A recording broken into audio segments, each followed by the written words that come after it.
Hey guys, this is Brother Ray Jones with the First Church of God in Princeton, West Virginia. I want to welcome you to our midweek Bible study.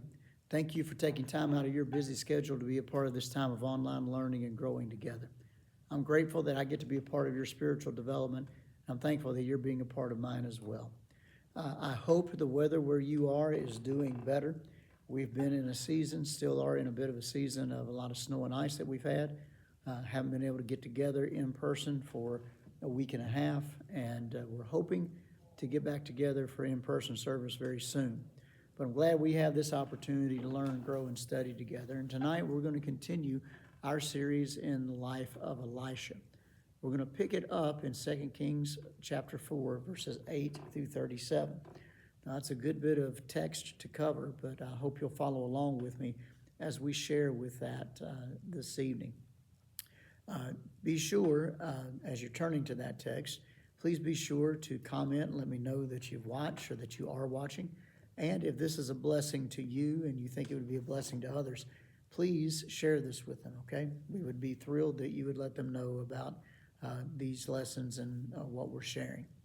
So tonight, while we look together, we want to reflect real quick, and by a way of reminder, when we last saw Elisha, he was helping a widow woman and her two sons who were in dire financial straits. They had a lot of debt, and the creditors were threatening to come and take her two sons and put them into debtor's prison. She was a widow. Her husband had died, and Elisha, through the power of God, did an amazing miracle on her behalf. Well, tonight we're going to see Elisha encountering another woman, but with very different circumstances. This woman has a husband who is alive and well, and they're very financially well off, but they have no child. And God's going to do something for them through Elisha that is very significant and amazing. So tonight we want to begin in 2 Kings 4 at verse 8. And while we're beginning there, just let me tell you, sometimes the miracles that we need go beyond the financial. You know, with the widow and the cruse of oil and her two sons, they had no family, and they had, they had no money, rather. They had family, but the husband had passed away. That husband/father had passed away. Well, now we see a very happily married couple, very successful in business, but they too need a miracle from God. And we're going to see how that pans out. Look with me in 2 Kings 4, beginning at verse 8. Now it happened one day that Elisha went to Shunem, where there was a notable woman, and she persuaded him to eat some food. So it was, as often as he passed by, he would turn in there and eat some food.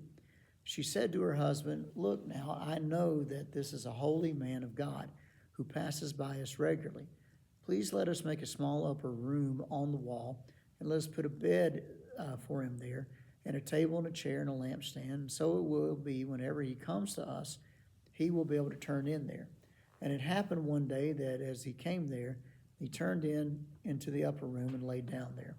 Then he said to Gehazi, his servant, "Call this Shunammite woman."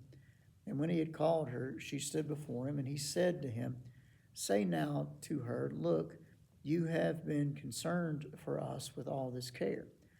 What can I do for you? Do you want me to speak on your behalf to the king or to the commander of the army?" She answered, "I dwell among my own people."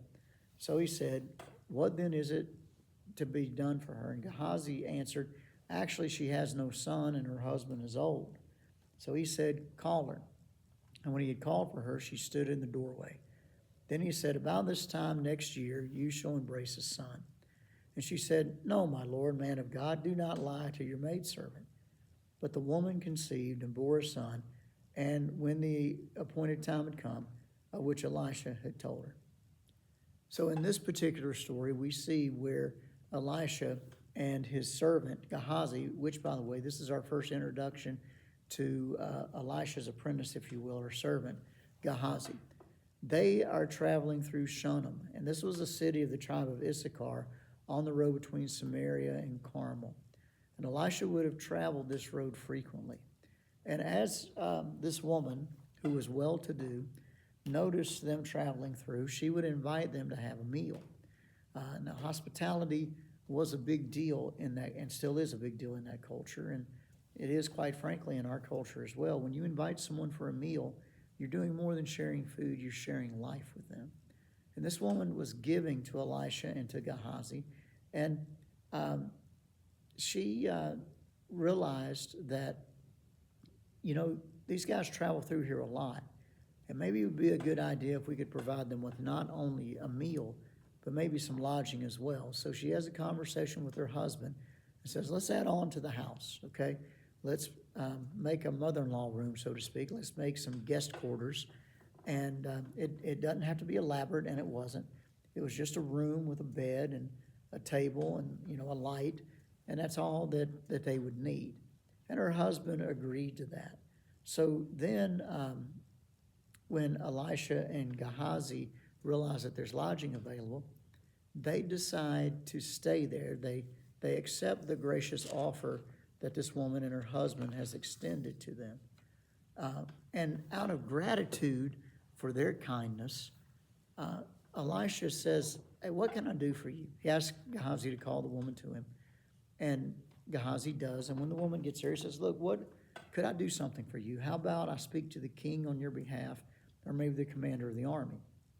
See, Elisha had a good relationship with those in authority, and he could have made recommendations to help politically, if there was perhaps a roadway that needed some work on it, or whatever the case may be.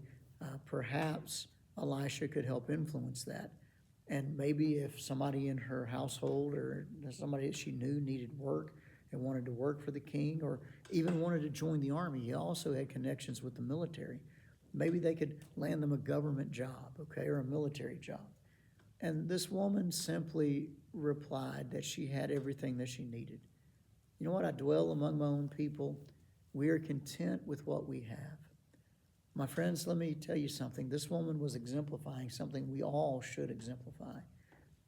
We should be content with what we have. That doesn't mean that we can't have an ambition or desire to maybe want to aspire to have more in a healthy way. But part of getting to a place where you are blessed with more is being content with and a good steward of what's already been entrusted to your care. In our culture, it's real easy, because we are so heavily advertised to think that we need something else. Well, I don't think that's really the case, but there are some really slick advertisers out there that cater to our consumerism and make us think we can't live without thus or so. Well, we actually probably can, but here's the thing. The Bible tells us, Paul told young Timothy in 1 Timothy 6, verses 6 through 8, these words: godliness with contentment is great gain. For we brought nothing into this world, and it is certain we can carry nothing out. And having food and clothing, with these we shall be content. Paul has some wise words that we need to heed today. We need to be, first and foremost, godly, and we also need to be content. If we're walking in close relationship with our Heavenly Father, we can learn to be content with what we have and be satisfied with that. And again, it's not that we can't achieve more or gain more, but godliness with contentment is where it needs to start. And by the way, all that stuff we acquire, I don't know about you, but I got way more stuff than I need anyway. Dave Ramsey is noted for saying that we buy things we can't afford to impress with money we don't have, to impress people we don't really even like, And that's a wise words on Dave Ramsey's part. And then Paul goes on to say, we didn't bring anything into this world, and we're not going to carry anything out. So guess what? All that stuff that we are loading up and acquiring down through the years, when we're gone, our kids are going to have to figure out something to do with it. And a lot of it's going to go to the dump, all right? So let's be content with what we have. That doesn't mean, again, that we don't get other things that we need, and maybe even some of what we want. But godliness with contentment is great gain. And this lady is an excellent example of that. Well, she goes on. She just said, look, I got all I need, and heads on out. And Elisha's just not done. He's like, what can we do for this woman? She's blessed us, we want to bless her. And Gehazi knows, you know what, she doesn't have a son. Then Elisha realized, okay, tell her to come back in here. And when Gehazi goes and gets her, she comes back, she simply stands at the door. Gehazi says, by this time next year, you're going to embrace a son. That means she was going to get pregnant and have a baby. She didn't have one up to this point. She had no son to take care of her if her husband passed away. They had no heir to leave their property and their business to, and their goods to. And in all likelihood, this was something that this couple wanted to have, but it probably resided themselves to the fact that they were just going to be, again, content with what they had. Well, in their contentment, God decides to bless them in a magnificent way. So this woman says, I'll get out of here. You don't mean that. Don't lie to me. You're just fooling, right? And he says, this time next year, you're going to embrace a son. And this woman leaves from there, and lo and behold, she, within the next year, conceives and gives birth to a son. Now, as we look at this portion of the story, I want you to see something very important. This woman and her husband were very giving people. They gave generously, and Elisha and Gehazi received graciously. These people gave, Elisha and Gehazi received, and in turn, Elisha said, you know what, we need to give back. Let's try to do something for this woman. And in the process of having a conversation with her, they figured out what they could do.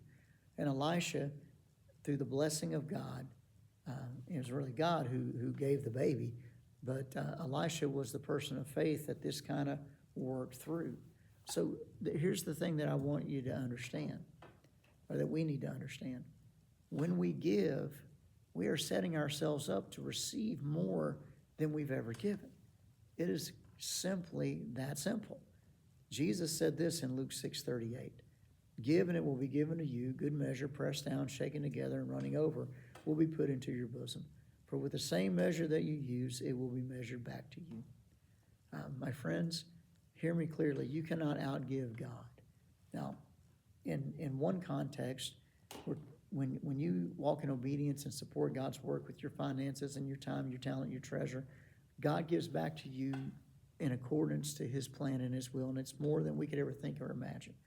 Well, in like manner, when we share with others and give as God directs us, and we're generous with others as well, we receive back also. It pays to give, okay? It pays to be a generous person. God honors that. So this woman's told that she's going to have a baby. And some years later, as it turns out, she and her husband do have a baby. And some years later, we pick the story up beginning in verse 18. Follow along with me, please. And the child grew, and now it happened one day that he went out to his father to the reapers, and he said to his father, my head, my head. So the servant said, so he said to the servant, carry him to his mother. And when he had taken him and brought him to his mother, he sat on her knees till noon, and then he died. She went up and laid him on the bed of the man of God and shut the door upon him and went out. Then she called to her husband and said, please send me one of the young men and one of the donkeys that I may run to the man of God and come back.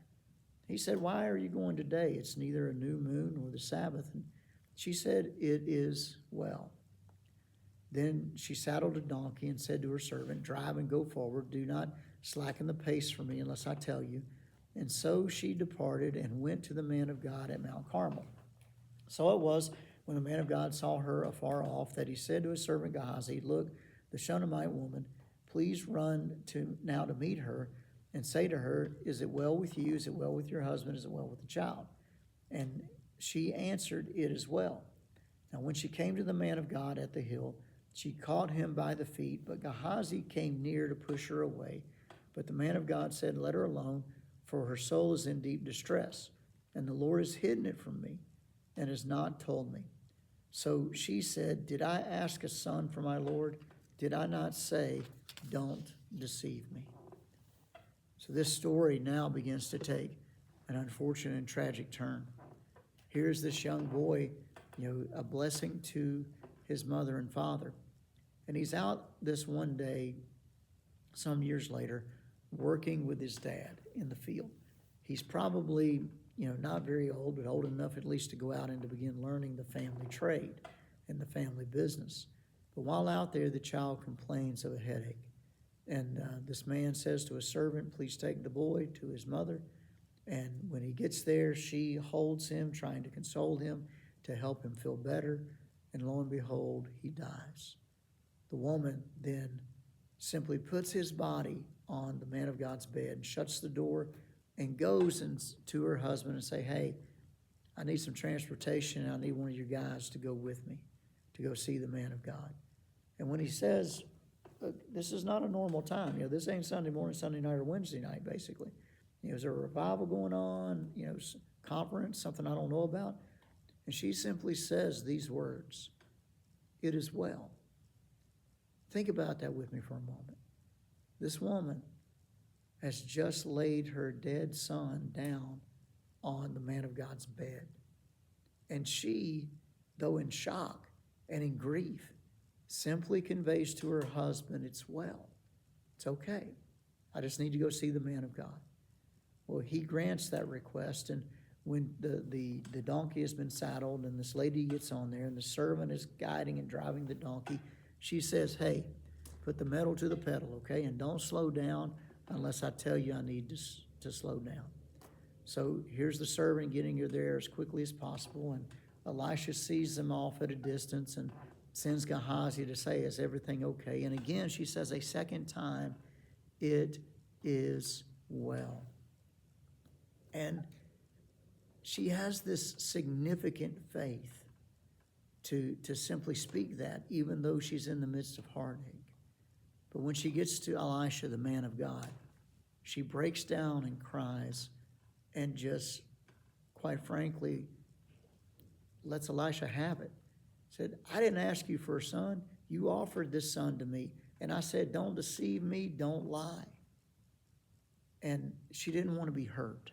She didn't want to be disappointed. And now she was greatly disappointed. And yet, in the middle of her grief, she also had faith. I want you to understand something from this portion of the story. This is a tragic thing that's happened. I've never lost a child, and pray I never do.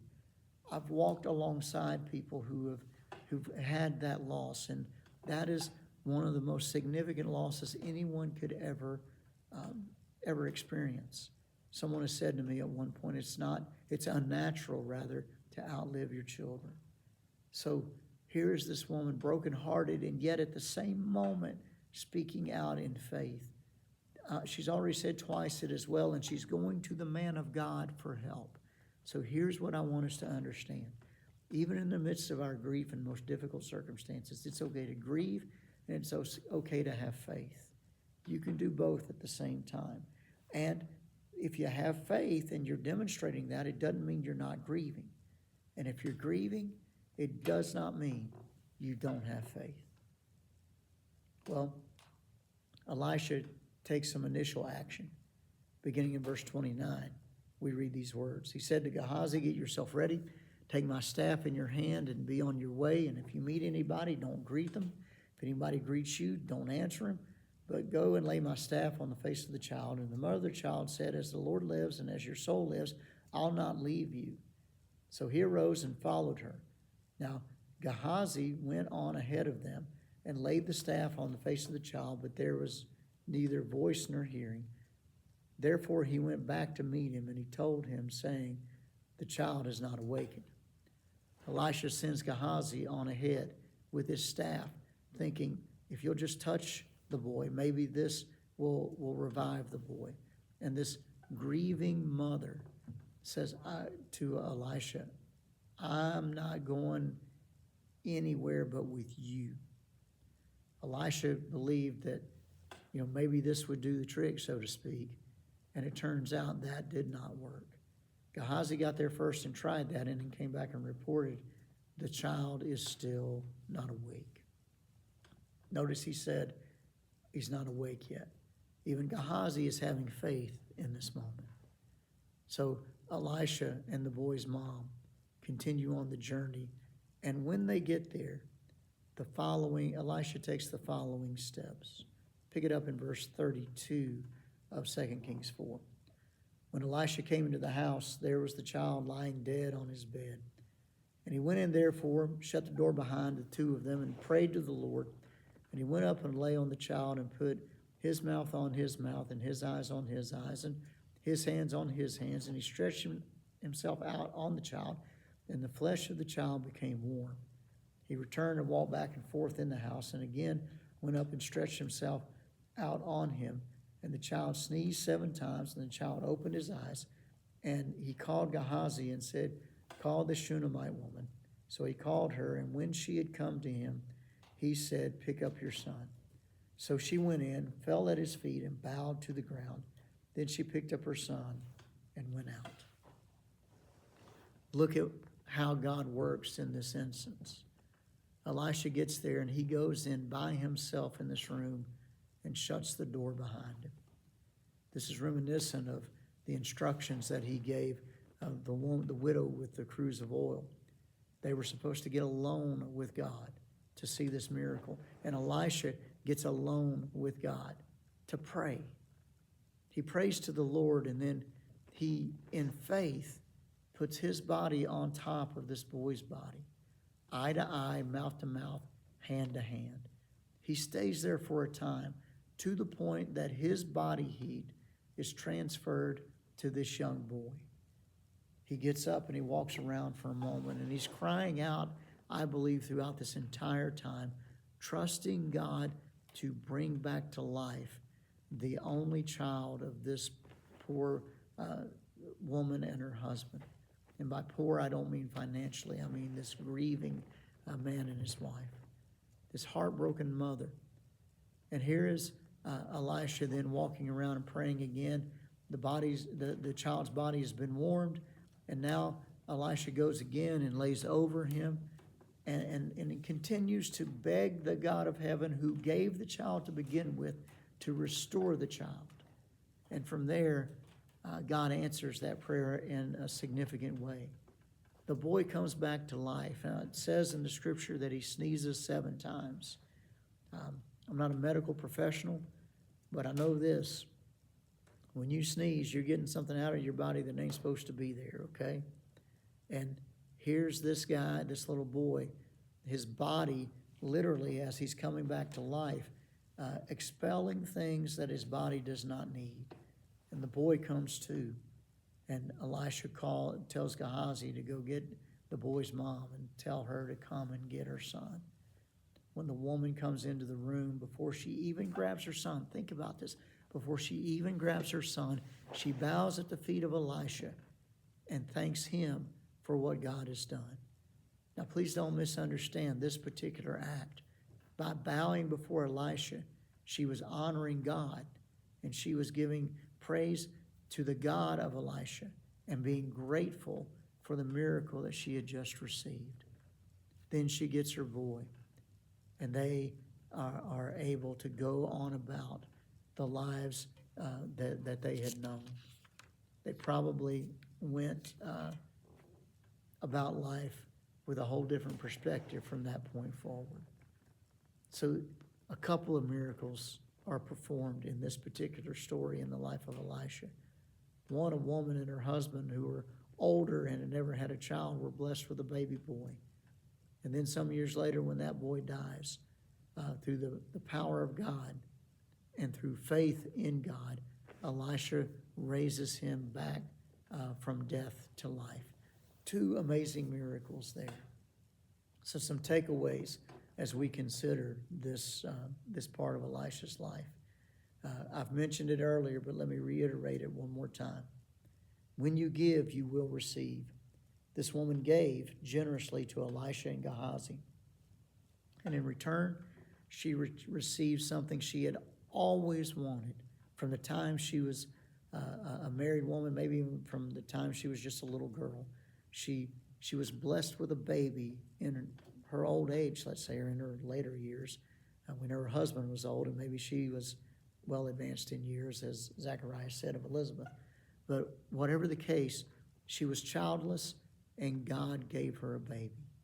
When you give, you will receive. Another takeaway is this: when times get tough, don't lose faith in God. This woman, through faith, just said, even though her son had died, you know what? This is going to be okay. It is well. God is going to take care of this. That is what she's communicating.